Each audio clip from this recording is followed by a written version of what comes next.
So welcome everybody. My name is Scott Schmidt. I am one of the bootcamp pros on Devlin's team.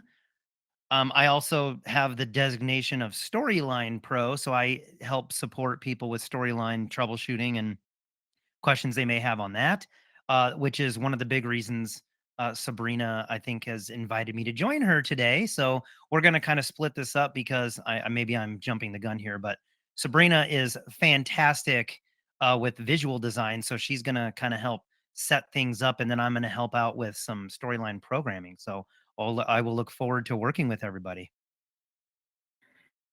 And hello, I'm Sabrina, one of the other bootcamp pros on the team. And a lot of the stuff, like Scott was saying, is a lot of the stuff I do is visual design, which is what a lot of my YouTube videos have been around. Yeah, I'm definitely excited to have Scott here because he is like a storyline wizard. Even when I'm having some issues, I'll definitely ask him for help to help me troubleshoot stuff because he is fantastic at what he does with the storyline stuff. We're really excited to have you all here. If you saw the YouTube video that came out on Tuesday, you may know we have 3 starter projects that we want to build. We're only going to build one of those. So before we put up the poll to vote on which one, let's go ahead and take a look at what those 3 projects are. All right, so first up, we have the tab interaction, where we just have tabs on the side and our information here changes. So this is the first option. Sorry, excuse me. The next one we have is a slider interaction, where we have our information up here, and as you move the slider, we get different information. And then our last interaction is the click and reveal. So this one does have an animation to start. Hopefully it will refresh quickly. And then within the cards, we get some flipping action as well. That's our third option. So just a quick refresher. First one is tab interaction. Second is slider interaction. And the third is the click and reveal interaction.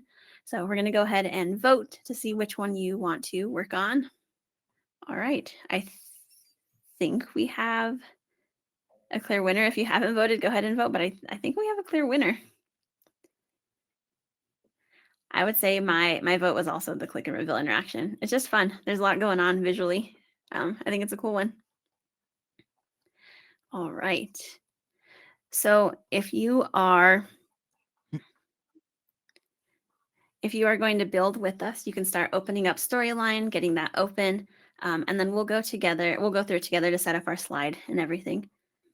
All right, the storyboard is up there as well. If you're going to be building along with us, it'll be nice to have that storyboard so you can just copy the text over and paste it into your storyline file, not having to worry about like trying to type as fast as you can to keep up.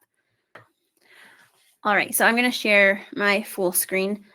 Here I have storyline on the left and then the storyboard over here on the right. Since we are going with the click and reveal, I'm going to go down to that part of the storyboard. All right, so in our storyboard, really quick, we have the storyline size, so the file size or the slide size we're going to create. We have the colors we're going to use, the font family, and then the font size. If you saw at the top, we do have our style guide. These are all of the colors that were used in all of the different interactions, and then all of the font sizes, just so you're sure which ones we were using. If you ever decide to go back and build the other ones on your own. All right, yeah, then we have all the content here. The programming notes were to be decided because we're going to build it together. But yeah, here is all the stuff in our storyboard. All right, in our storyline file, we're first going to start by starting a new project. And once we get into that new project, we're going to want to save it right away because we want to save often. You never want to risk your storyline file crashing and losing all of the hard work that you just did. So we'll go up to File, Save As. And for the most part, yours are going to probably go to this file here, or this folder, My Articulate Projects. Let's title this Kirkpatrick, because that's the content. Click and reveal interaction. And so if you missed that, it was just File, Save As, and then we titled it Kirkpatrick, Click and Reveal Interaction. Okay, cool. All right, here we are in our story view, and we're just going to click in. Our scene, we can name it probably just the same as our interaction. We can call this click and reveal. And then we'll get into our slide. We can name it from here as well, but let's go ahead and click in. So you're going to double click on your slide. Now this is where we get to see all the good stuff, all the fun stuff. We have our tabs across the top in this top ribbon where all the fun things are happening. We have our trigger panel on the right. That's going to be a lot of the stuff that Scott helps us out with, adding in the interactivity. And then over here on the left, we'll have all of our slides. Let's go ahead and title our slide. So on the left, where it says untitled slide, we're going to double click. And let's just title this Kirkpatrick model. This click and reveal interaction that we're going to build is actually going to use states. You can build it using layers, but I think states is going to be a really fun way to build this because we can learn some different tips and tricks on using states. So we have this all set up. It is saved. We're ready to go. We're going to go over to design to set our slide size. So in the storyboard, I said we're going to use 1280 by 720 pixels, a 16:9 ratio. So to do that, we're going to go to design and we're going to go to slide size setup. And you can set it as custom and then put in 1280 pixels by 720 pixels. And you can lock that aspect ratio. Once you have that set, you can press OK. I do lock it, and then this is just like this as my current default size. So everything I make is in this format. All right, are we good so far? Any questions in the chat? Oh, Jackie, storyline is updating. That is like usually the case, right? Right when you open it, there's always updates coming in. All right, but I'm seeing lots of good stuff that we are ready to go. So I saw a question about the slide size. We're going to use a 16:9 ratio, but we're going to set it up as 1280 pixels wide, 1280 wide by 720 tall. I also see, why is that a good default size? Well, I mean, there's not necessarily a good default size. It's really whatever you kind of prefer. But most monitors now are in a 16:9 ratio or something very close to that. Now, you may be wondering, why don't we go full to 1080p with 1920 by 1080? That's because some screens aren't that big. And so those can look really tiny on some of those screens. So if you go a little bit smaller, you're much more likely to make sure that it's going to look good on all screens. So that's why we typically use 1280 by 720. Yeah, and I think like most phones too, like if you're planning for like your mobile users when your phone is sideways, it's typically a 16:9 ratio as well as the monitors. So Mhm. another good reason to go there. Okay, I had wanted to pull up our original project to make sure we're staying true to this, and just a reminder of what we are building. So we're gonna have this nice like this monitor. We're gonna have this nice like little banner. We're gonna have some directions, and then we're gonna have each of our cards. Those cards will flip with our information. So that is what we will be building. Let's go ahead and start by adding that banner at the top. So everything that you see in all of those interactions is all from Storyline. I didn't bring in any outside graphics. Everything is from Storyline. So that banner at the top is just a shape. So up at the top in our ribbon, we're going to go to Insert, and then we're going to scroll over, past it, kind of towards the middle of that ribbon to Shapes. And the shape that I used is that like rounded rectangle. So round, same side, corner rectangle. And I'm just going to click, and there's our rectangle. Of course, it's not the size that we need or the direction. So I'm going to format that. I'm going to keep the height 100. If we need to adjust anything, we can go back and do that. But the width, I want it to be the entire width of my slide, which we just set to be 1280. And if we look, the curved corners are at the top, but we want them at the bottom. So I need to flip this. So I'll go to Format, Rotate, and Flip Vertical. All right, we're getting there. We want it centered on our slide. So I'm going to go back to Format and the Alignment Center section. Right here we have Center or Align Middle. That's not the one I wanted. Align Center. And then I want to align it to the top of my slide. So if we do that again, we're going to align center and then align to the top of the slide. These rounded corners are round, but they could probably be rounder. I'm going to zoom in a bit. So this little yellow spot here is actually what's going to change our corner radius, that like roundness. So I'm just going to click and drag it in, give it a little bit more of a curve. Down here in Storyline in the bottom right-hand corner where you kind of see this like little crosshair, if you select that, it's going to snap back to just show your full slide. All right, good so far? All right, we're going to start bringing in some colors.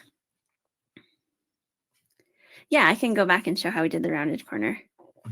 I'm going to delete this shape and let's go back. So we're going to go to Insert, Shapes, and instead of just the regular rectangle, we're going to go and choose this one, Rounded Same Side Corner Rectangle.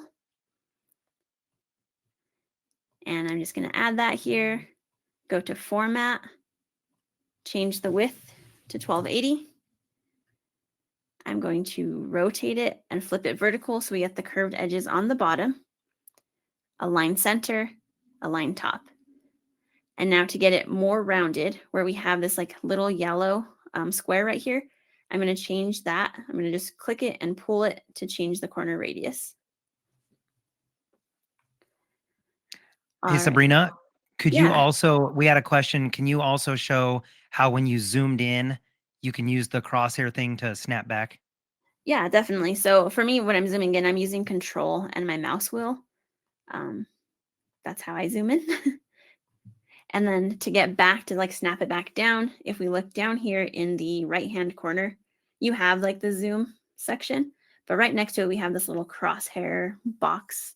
And when you select that, it'll snap back to your slide.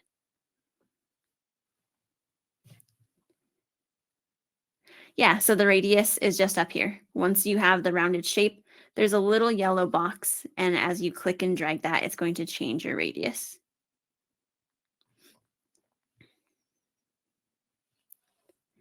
Okay, we're going to go ahead and change this to black. So we're going to go back to Format, and we're going to do our shape fill. And the black we're using is not pure black, it is all ones. So our hex code is just 111111. We don't need an outline. So still in Format, I'm going to go to Shape Outline and do no outline. Okay, so now we're ready to add our title. So our title is going to be the Kirkpatrick Model of Training Evaluation. And then we have some fun, like different colors in that. So let's go ahead. We're going to go to Insert, Text. And I'm just going to click here. I'm going to start by adding in the title, the Kirkpatrick. This would have been a good time to just copy and paste it from my storyboard.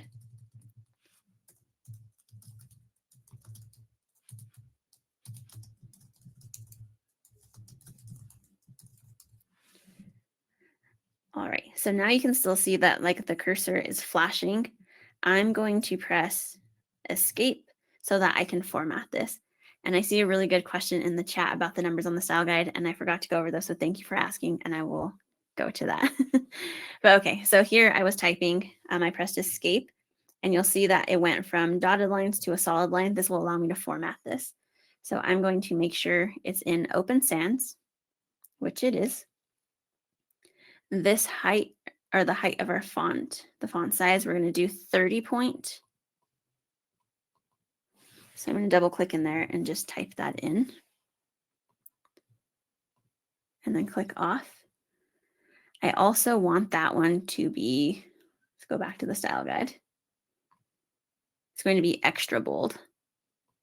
So instead of just regular Open Sans, I want to find the extra bold. All right, and there is our title. Yeah, great question, Daisy. Yeah, you can totally double click and just add the text in here. I like to add my text boxes separate from my shapes just so I can get the spacing exactly the way I want it to, instead of having to go into the shape and format the spacing that way. But you're right, you can definitely do that. Okay, I wanted to answer the question about this. So yeah, there are little tiny numbers underneath the colors here, and those are for the contrast ratio. So I took all of the color combinations, the white on black and then black on all of these purples, and ran them through WebAIM's contrast checker to make sure that they pass for visibility and accessibility. What you see under here are the ratios. The higher the ratio, the better visibility there is. And so everything here passes. These last two colors, you'll see that it says large text and icons. That's because it will only pass for large text, which is 14 point and bold and up, or just 18 point regular and up. And then icons, so you can use like check marks or just different icons on here that will still pass for visibility. So that's what those are. I just wanted to make sure that contrast was working appropriately. Yeah, it's called WebAIM. So it's the WebAIM contrast checker.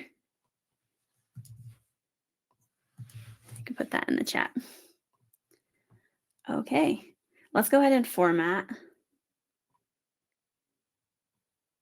Did I go too far? Let's go ahead and format this title. So we want the Kirkpatrick model. That's going to be in white. So we will click and highlight it, come up here to our font color. And this one is just pure white, so we can use the preset white here. And it's going to disappear. That's okay. And now we want the training evaluation is going to be in purple. And we are going to use, we're going to use this purple here, this BE99FF. So I'll go back to the font color after I have it selected. Font color, enter my hex code, BE99FF, and press enter. And I'll do the same thing over here. Highlight training evaluation, and my color is already in there, so I'm just going to select it, and it's changed.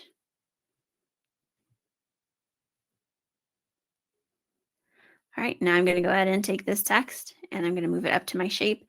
The nice thing is Storyline is going to help you center it and give you some of those guidelines. So I just want to center it in our shape.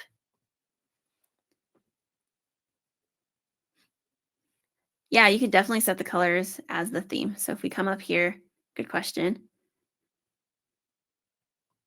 You can even make a new palette. So maybe this is like starter project. And then you can just add the color in it also if you wanted to. Or you can add it to your theme colors as well. Either way works.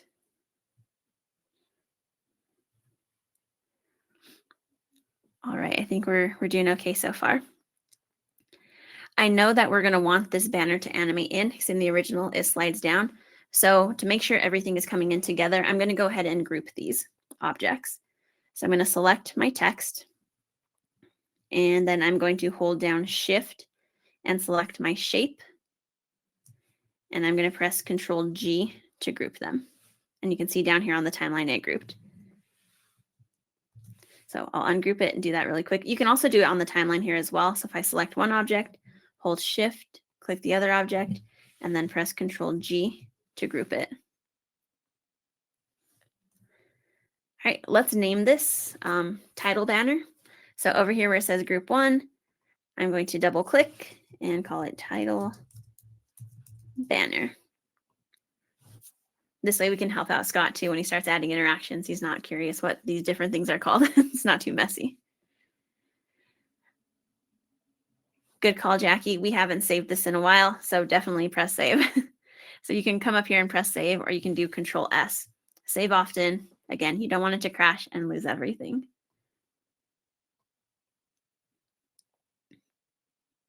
All right, we're ready to start adding our cards. How did we group? Yeah, so I'll ungroup these. To ungroup, you can do Control Shift G. But to group, you can just select one object, hold Shift and select the other object, and press Control G. You can also right click and, can't you? On the objects, you can right click and then group that way as well. Control G to group them, Control Shift G to ungroup. And then we decided to call this title banner. All right, looks like We're doing okay. All right, we're ready to add in our cards. We'll add our cards first, and then we have that little bit of direction that says like select each card to learn more. We'll add that title. We'll add that in later to make sure we can check our spacing. Okay, so the cards. Again, the cards are just shapes. They're rounded rectangles. So we're going to go back to our shapes. Insert, shape. And this time, instead of using the just rounded corners, we're going to go with the rounded rectangle. So the second one over. And select. And then I'm just going to click. And when I do, it gives us that 100 by 100. And now we need to get a little bit creative. So we know the plan is to have 4 cards. And the spacing on the side's a little bit bigger than the spacing in the middle, but we want 4 cards. So let's play around with these a little bit. I'm going to go to format. For the height, actually, I think for the height, I can figure that out. I think, let's try 400. So I stretched it to 400, but we can go up here in the format tab to the height and change that to 400. That feels like a pretty good height of a card. And then for the width, let's see what 300 looks like.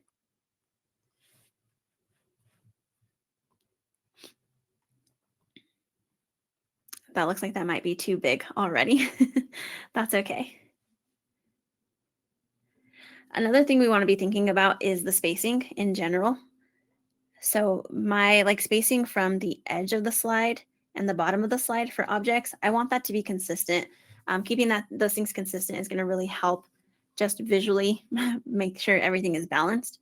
So one thing that I like to do is have a shape that helps me keep track, and I just use those as spacers. So let's add a spacer, and that's going to help us with some of this stuff. So we'll go to insert, shape, and we're just going to do a regular rectangle and click. Go to format. Let's make this shape bright red because it's just going to be a spacer for us. And this is 100. Let's do 50 pixels.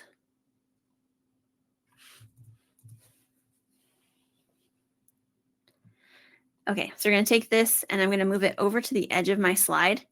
And I'm going to move my rectangle over. So that tells me this new blue rectangle is 50 pixels from the edge. And then I'm going to come down to the bottom of my slide. And I'm going to move this down. So now I know that the space on the side and the bottom are 50 pixels. Sabrina, do you want to quick tell them, I'm guessing you used the keyboard shortcuts to move it down without moving it left and right?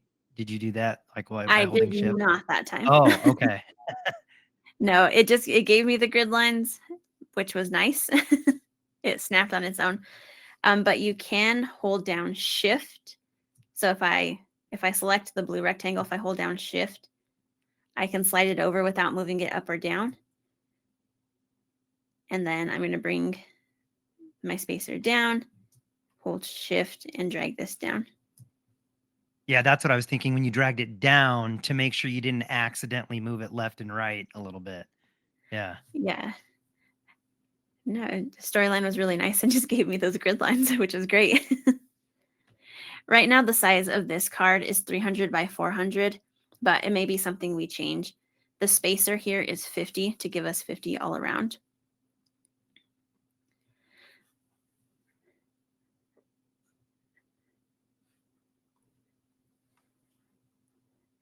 So what I'm already knowing, though, is the width is 300.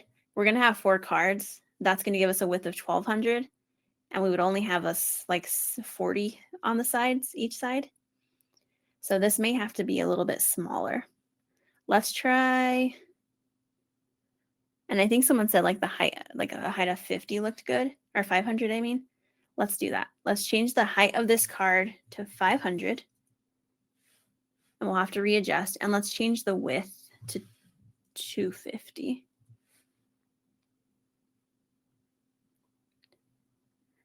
and we will need to readjust. So I'll use my spacer. That looks good.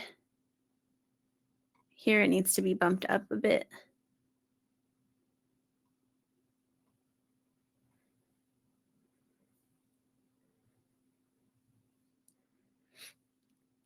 All right, I think we're good. Okay, I know I need 4 of these rectangles. So I can do like Control C to copy, Control V to paste. I can do Control D to duplicate. You can also use keyboard shortcuts and just click and drag stuff. So that's what we're going to do. I'm going to click on this rectangle. I'm going to hold down Alt. I think that's the shortcut, right, Scott? I'm sorry, say that again. I was replying to somebody. No. So if I just want to click and drag one to make a copy, is it Control Shift? I think you Yeah, do. that's what it was. Yeah, there you go. I work in Figma so much that I like mix up the shortcuts. Yeah. It's Alt and drag in Figma, but in Storyline, we click our shape. It's going to be Control Shift and then drag.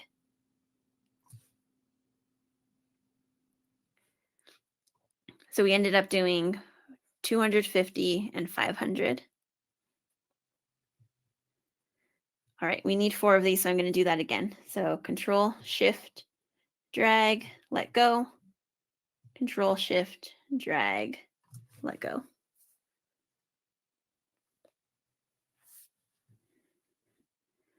All right, I think we're doing okay so far. They are all 50 from the bottom because of holding Shift. So let's get this last one 50 from the edge. I'm going to drag it over. Move my spacer off to the side. We can see now this spacing is not consistent. So I want to select all of these, and then I'm going to use the Arrange tool to help me out. So I'll select each rectangle holding down Shift. Then I'm going to go up here to Distribute horizontally. It's going to make all the space in between the same.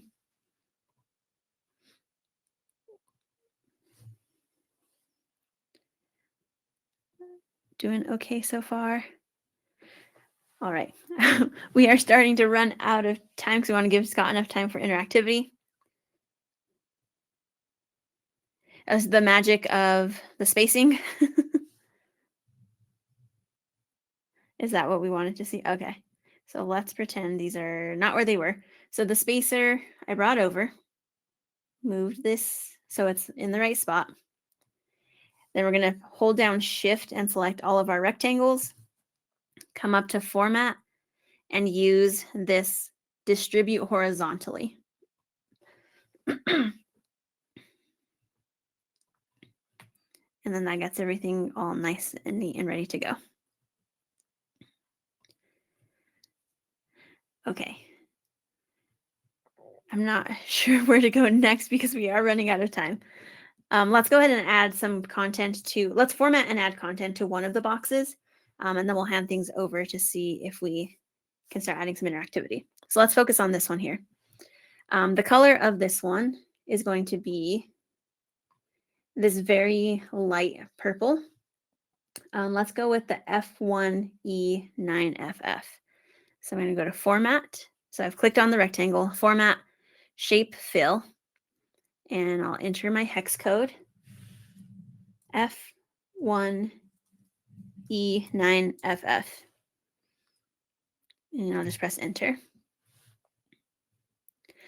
I'm going to do the same thing for the outline. This time I do want an outline, and I'm just going to make it the same color because when it's going to be different is when we flip the card. So F1E9FF.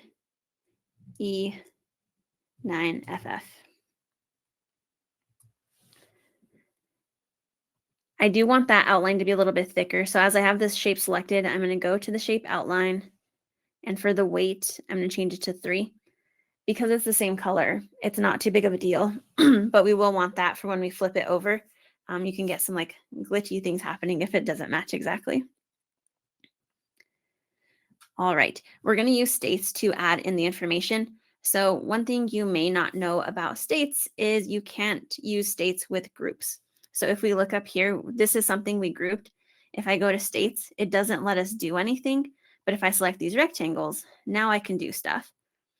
I want the name of this, so like the level 1 reaction, I want that to be in this rectangle, and I want the animations to happen together. But we can't use states with groups. So there is a way around that. What we're going to do is we're going to select our shape. We're going to edit the normal state. And this is kind of like our way around it, where we're going to add everything into this shape. And before, when we were adding things, it's getting added to our timeline. This time it's not going to, it's being added like into the shape. So select your rectangle, select states. We're going to edit the state. And I'm going to click off. We're going to insert text. And we're just going to call this level 1 enter reaction. Then I'm going to press escape to format this. So I'll center it. It's already in Open Sans, and I believe I used, this was size 18. Reaction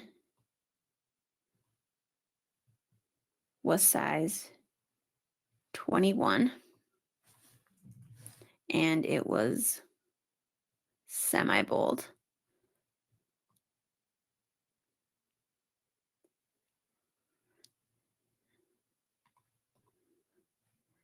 Okay. So now I'm just going to get this centered on the card. I did in the original have icons. I'm not going to worry about those too much, but you can insert icons up here. So in the insert, you can choose icons up here. Okay, so I'm going to press done. Now, if we look on our timeline, that text box is not there. I'll just call this card 1 because it is in the normal state. So it's part of it, but it's in the normal state. All right, going to edit states because I want to add another state for when that card flips, where we're going to add our content. So edit states. And then we're going to use this one right here that like looks like a sheet of paper. That's our new state. And we need to name this. So it's when we're selecting the card. So we can call this selected state. There is a pre-programmed one, but we're going to create our own. And I'm using camel casing. So lowercase for the first word, capital for the next word, and press add. All right.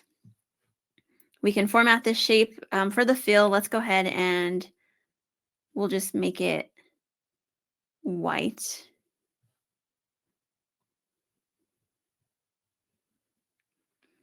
And then we're going to add in the text. So let me go back to my storyboard and pull that text.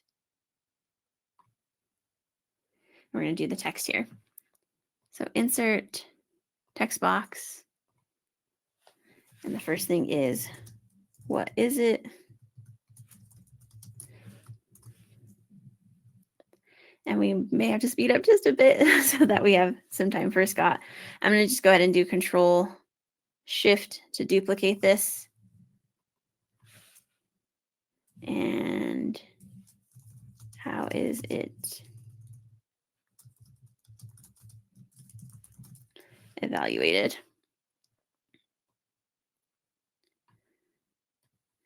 Okay, we would want to copy the rest of this stuff from our storyboard and get this in here, but I do want to hand it over to Scott to add in some of this interactivity so you get to see those pieces as well.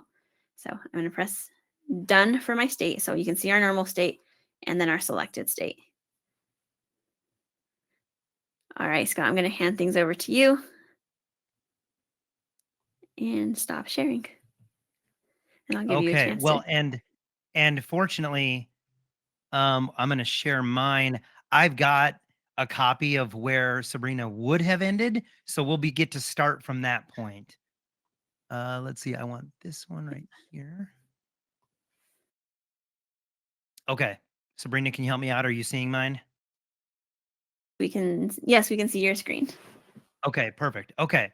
So this is essentially where, yeah, there we go. This is where Sabrina would have left off. if she would have had a chance to finish designing this. Let me just show you real quick. So if I click on this first one and I go to the states, just like Sabrina finished up, the normal state is what we're looking at here, and then the selected state has all that text on it. Okay. So let's start adding some interactivity here. We're going to start real simple with the banner. We want that to kind of slide in from the top. Okay. We're going to have that slide in from the top. Then we're going to have the cards fly in from the bottom one by one. All right. So let's go ahead and start working with this. All right. Now I know that you probably only have, well, I think you have 4 cards at least. So we can at least make those animate up, but we'll only work on the first card for the flip action since that's as far as we got today. All right. First, let's start with the banner. So on mine, it's labeled heading on my copy, but I think I can't remember, Sabrina, what you named it, but I know you named the group so that it's easy to know what objects you're working with. All right. So I've got my heading selected. I am now going, oops, I'm going to select it just once. You want to make sure you don't see, like if I click this again, I've got the dotted line. I'm not sure if you can see that. You want to make sure that when you click on it, you see the solid line because then you've just got it selected and you're not editing it. Okay, so with that banner selected, I'm going to come up to the animations and I'm going to go to an entrance animation. And right here where it says none, I'm going to choose fly in. All right. But we got to tell it to fly in from the top. So now I'm going to go to my effect options here, which is right next to where I changed the fly in. And I'm going to choose from top. All right. Finally, one last setting that I want to do is I want to set how long the animation is going to take. We're going to keep everything consistent at half a second. So right up here, next to where you change the fly in option, there's a duration option. Right now it's set for 0.75 seconds. I'm just going to click the down arrow once and it changes it to zero point 0.5. All right, and now if you look down here on the timeline, I'm going to deselect it. You'll notice that it's got this, it's added to my heading at the beginning of it on the timeline. I've got this like gray box that kind of has like a triangular shaped ramp up type thing to indicate an entrance animation. All right. Now let's work on the cards. I'm going to click on the first card to select it, and it's going to be the same basic process. I'm going to come up here to my animations. I'm going to click on none here so that I can add one, and I'm going to choose fly in. I'm going to go to the effect options, which is right next to where we chose the fly in. And this one I want from bottom, which is the default from bottom. I want it to come in from the bottom. And then again, I'm going to bump the duration down to 0.5 seconds. All right, now here's a clever trick for you if you're not familiar with this. We want all of the cards to have the same animation. You don't have to set it up for each one. We can actually copy the animations and paste it onto the other cards. So what I'm going to do is I'm going to click on the first one because that has the animations that I want to copy. I come up here, I'm still on my animations tab. And then over here on the far left, it says animation painter. Now, one thing to remember is that if you only click the painter one time, you can only apply it once before having to click the painter again. But look what we can do. I can double click the painter, which I just did. Now look at my cursor. It's got the paintbrush next to it. I'm going to click on the second card, and then I'm going to click on the third card. Notice my cursor still has the paintbrush. And then I'm going to click on the fourth card. There we go. But now, this is very important. You have to stop using the painter because otherwise, whatever I click on next, it's going to include that animation. So I think you can actually, Yeah, you could use the escape key on your keyboard, or what you can do is just click the button again, Animation Painter. And now I'm no longer using that tool. And now look at the cards down here. They all have the animations. Finally, I'm going to click on, oh, I don't think we got to this. Sabrina, you didn't add this one, did you? Uh, no, we didn't get there yet. Okay, perfect. Then I'll just leave that one alone for now. Okay, but next, if I preview this real quick, you're going to notice that everything just happens all at once immediately.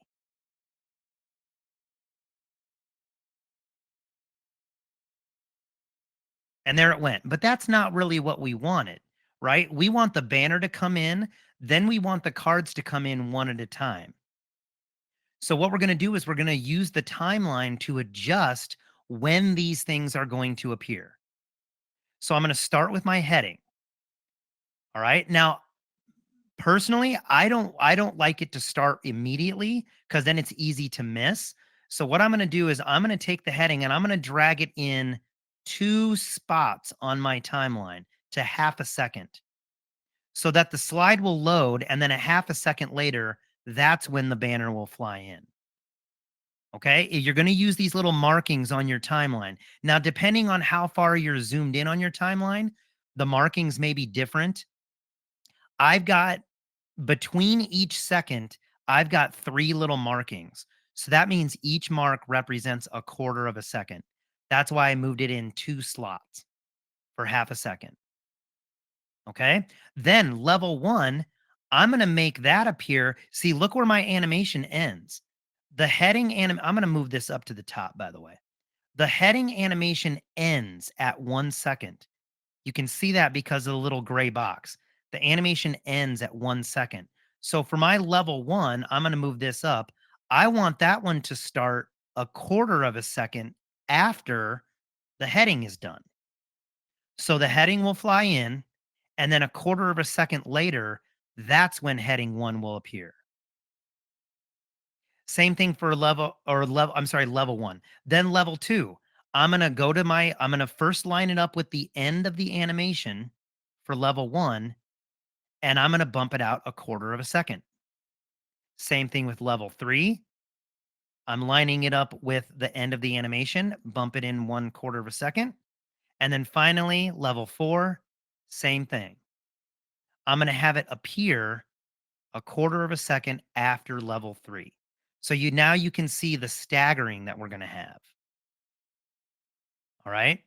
But by the way, never mind. Oh, Sabrina's taking care of that. All right, let me preview this now. So now you're going to notice that the banner appears,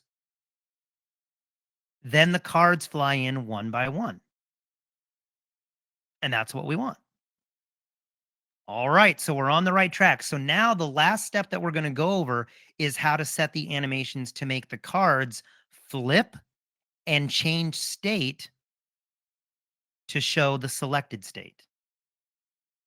Okay, so this is where we have to start using triggers. Now, one good tip to do, if you know it's going to be based off of this object, you're going to want to select the object first. You don't have to, but this helps a little bit when you go to set up your triggers.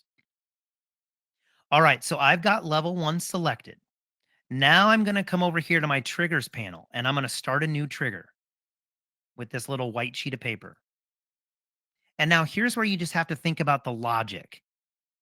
All right. The first thing it wants me to say is, well, what is actually going to happen? All right. Well, in our case, we want to change the state of something. That's what's eventually going to happen.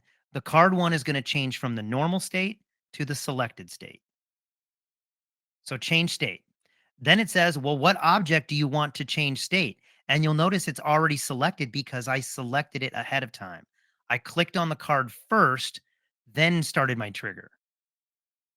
All right. Then it says, okay, well, what state do you want it to change into? Well, I'm going to click on normal and I'm going to choose selected state. That's the state that um, that's the state that we created for this. By the way, I saw the question. Yes, I deleted the other player triggers, the like jump to next slide. I deleted those, but you probably already have them because by default, they're usually there. Okay. So it's going to be the when is going to be when the user clicks, and then the object is still level one in my case. Yours might be labeled something differently, but it's when we click on that. Okay. So basically, it's going to change the state of level one to the selected state when the user clicks the level one button. I'm going to click OK. Now you'll see my trigger out here for reference. All right. Let me just preview that real quick to show you. I know we're running short on time here. Here it comes. There's the core. There's the 4 cards. And now when I click on this, it changes state. But we wanted it to flip around. So here's what we're going to do.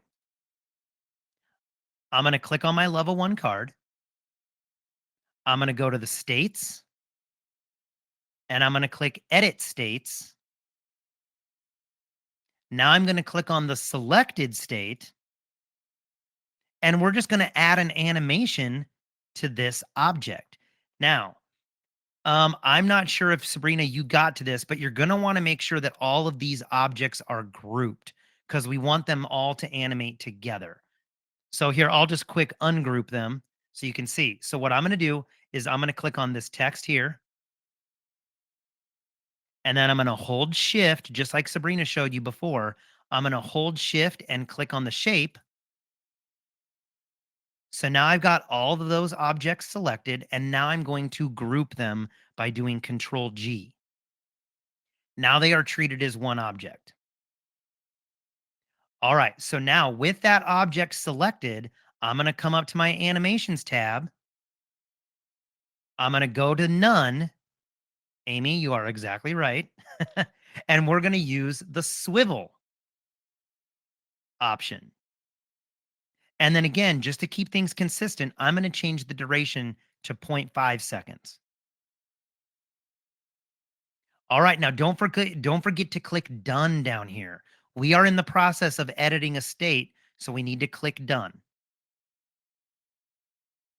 All right, so now when I preview this, when I click the first card, it should change state and swivel. Here we go. And there it goes, and it swivels. Really draws in some attention by doing it that way. All right. Um, Sabrina, do you think I should go over when I click on one, it changes the other one back to normal, or do you think we don't have time? What do you think? Yeah, I think you should. It was pretty quick. I tried to explain it in the chat, but I think seeing the Okay. directions there and then if we can just see it real quick would be perfect. Yeah, I perfect. see I lots of won't do yeses. Yeah, and I won't do like the swivel animation. I just want to show you because what we want to happen is when I click on another one, like if I have level 1 open and then I click on level 2, I want level 1 to go back to the normal state to reduce cognitive load, right? I only want one piece of information showing at a time. So here's what I'm going to do. I'm going to click on my second card and I'm going to go to my triggers. Actually, you know what? Let me show you a little trick. Let's do this. Let's do this the fast way. I'm going to click on my first trigger that I created, and I'm just going to copy it using the double sheet icon up here. I'm going to copy it, and then I'm going to immediately use the clipboard icon to paste. Now that creates an exact copy. But now all we have to do is change the pieces of the trigger right here. So now I'm instead of setting the state of level 1, I'm just going to click on level 1 here and change it to level 2. And then when the user clicks, level 2. There we go. I now set up the trigger for level 2 to flip around, and all I had to do was just copy the trigger and change the settings right there. It's a little bit faster doing it that way. All right, but now let's think about this. I need something else to happen when I click level 2. I need level 1 to go back to the normal state. So look what I'm going to do. I'm just going to paste again. It's essentially the same trigger. I just need to change the settings. So I'm going to click the clipboard option again. It'll make another copy of the original one that I copied. And now look what I'm going to do. It is going to be level 1. Set the state of level 1, but now instead of selected state, it's going to be normal. I need level 1 to change to normal, but also we're not done yet, because what's going to make that change to normal? It's when I click level 2. So look at my level 2. I've got 2 different triggers. 2 things are going to happen at once. Number 2 is going to flip around, and number 1 is going to change back to the normal state. Let me preview this real quick and then we'll wrap it up.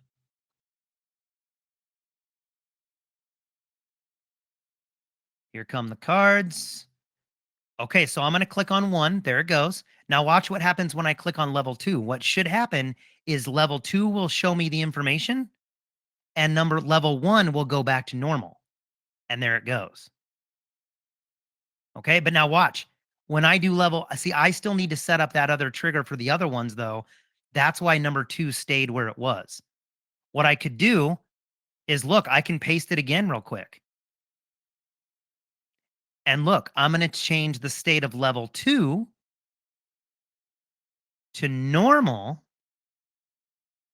when I click level 1. So now it doesn't matter which one I click, there's only going to be one showing at a time. One final preview, and then we'll probably have to wrap it up for today. Here we go. I can click this one and then this one and back and forth, and I'm only ever looking at one.